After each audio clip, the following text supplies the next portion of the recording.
Joining us now is Congressman Allen West, Republican from Florida, representing that state's 22nd district. And Representative West, it is so nice to have you back here on Newsmax TV. And it's always good to be with you, Kathleen, here at Newsmax. Now, you are a retired U.S. Army colonel, and what are the consequences if the Super Committee doesn't reach an agreement and those automatic cuts kick in, potentially $500 billion of automatic cuts to the military? Well, it's interesting you would say that because, you know, being the kind of guy from the South, I always carry down statistics. The Army, which is today at 569,400, will go down to 426,000. The Marine Corps, which is at 202,000, would go down to 145,000. We're looking at Army maneuver battalions, which are 100 today, would go down to 60 to 70. Navy ships, which are 288, would go down to 238. Air Force fighters, which are 1,990, would go down to 1,512. Basically, you're gutting out our military. It becomes hollow, especially at a time when we find out with the IAEA report that we have the #1 threat to peace and stability in the world, Iran, getting close to having a militarized nuclear device. So what does that do to U.S. national security? You will not be able to take care of United States national security. You will not be able to contend with the various contingencies that we have in the geographical areas of responsibility, being it SOUTHCOM, Pacific Command, CENTCOM, or AFRICOM. At a time when we are seeing an increase of deployments and an increase of commitments to the United States military, you look at what's just happened in Libya last week. The Al-Qaeda flag is flying in Benghazi. You look at what's going on now that we're talking about pulling out all troops from Iraq. Iran has got a green light now. What does that mean as far as us being able to reinsert ourselves and contend and also support Israel in case they decide to take action against those nuclear facilities? We're seeing F-18s, F-15s, A-10s, many of our airframes falling out of the sky because of ill repair. Would we be able to adequately protect and defend ourselves with those kinds of reductions in the military? No, we would not be able to. As a matter of fact, you've had the Chairman of the Joint Chiefs of Staff, Secretary of Defense Panetta, and every single service chief and the Commandant of the United States Marine Corps come before the House Armed Services Committee and talk about how detrimental this would be to the defense of the United States of America. Now, I want to ask you about that International Atomic Energy Agency report. It provided even more evidence that Iran is very close to developing nuclear weapons. After this report was released, there were even more calls for tougher sanctions against Iran. There have been reports these past couple weeks that the United States is preparing for targeted strikes against Iran. Is this something that you would support? Well, I think that you have to understand in that part of the world, the only thing they recognize is strength. This is a Chamberlain-Churchill moment for the United States of America.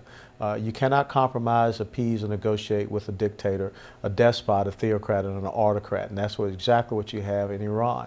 And we're giving them so many signals to say that you have a green light. Sanctions are going to work when you have people that care about the standard of living of their people. But in Iran, they don't care about that standard of living. And furthermore, the understanding of the mutually assured destruction theory, the MAD theory that we had with the Soviet Union, that's out the window now with Iran. How much longer can the United States afford to wait before striking Iran? I think that the clock is ticking very fast right now.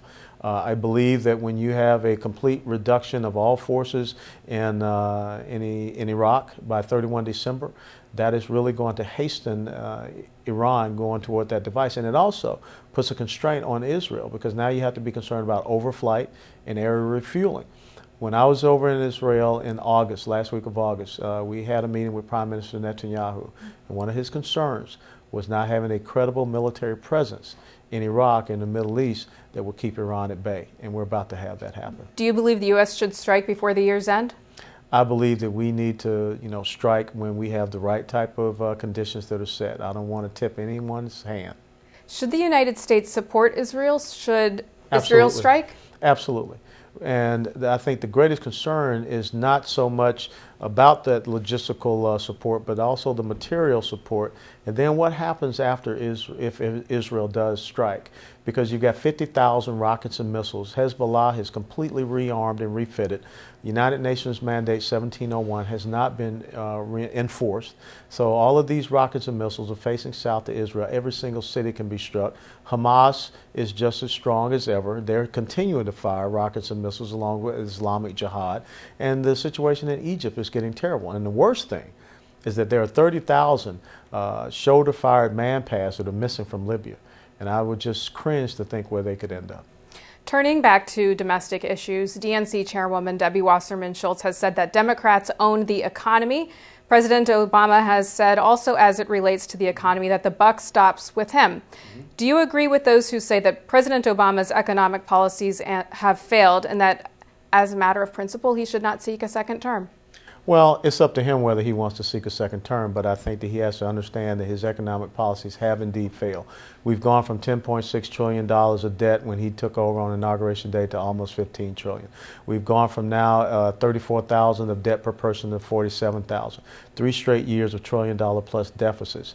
A debt to GDP ratio which is over 100%.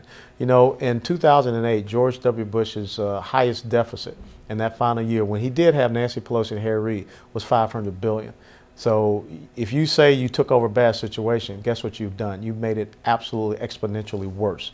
And that's not what we need coming from a president. And I think instead of pivoting like you saw President Clinton do after the 1994 midterm elections, this president has tripled down.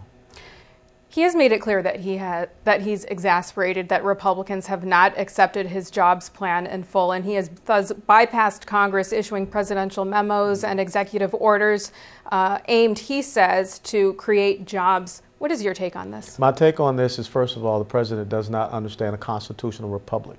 And by the Constitution, we are co-equal branches. He does not have the authority to bypass Congress when it comes to domestic policy, especially spending. This $447 billion stimulus mini-me package that he's proposing, it's just going to be another failure.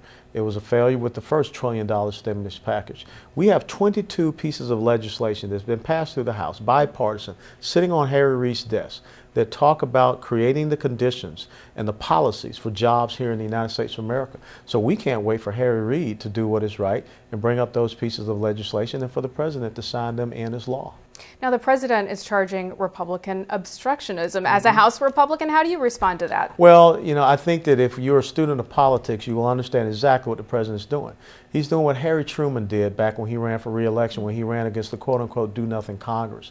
But what this president has to realize is that the information highway is totally different, and people know the truth about what we are doing as House Republicans, and they know about the failures of his policies. A 41% increase in food stamp recipients, 48.5% of Americans on government aid, 16% increase in poverty, and an alarming statistic about the numbers of young men 18 to 28 years of age that are finding out they have to go back home and live with their mom and dad. That's not how we create the American dream, and that's the things that are happening under this president. Has he been a failure? Yes, unequivocally. You cannot argue when you look at the data points that he has been. And his foreign policy is incredibly confusing. Why do you not support the movement in Iran, but yet you support the movement in Egypt and Libya, and we did not know who would fill the void there? I want to get your thoughts on a couple other issues. Should Eric Holder resign over Fast and Furious? Yes, he has to resign. I think when you looked at his testimony yesterday, you saw an attorney general that seemed very cold and callous towards the fact that a program that emanated out of his Department of Justice resulted in the death of a United States Border Patrol agent, a law enforcement agent. But this comes at the end of a series of missteps that point toward ineptness and incompetence.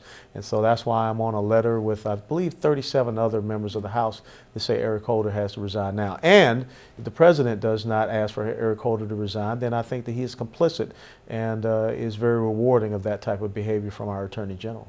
GOP presidential candidate Herman Cain faces a firestorm in the wake of allegations he sexually harassed multiple women, allegations he has vehemently denied.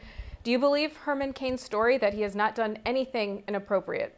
Well, sexual assault and sexual harassment is very serious. I wasn't there. I don't know the facts. I don't think any of us really know all of the facts. We need to have some evidence, and that needs to come out. For right now, I just have to sit back and see what happens. It's going to be a very tough ride for Mr. Cain at this moment in time, and I think that if he can weather this storm, maybe he can continue on in this race. But right now, things are starting to pile up against him, and I think that we all should sit back and see where this really does end up.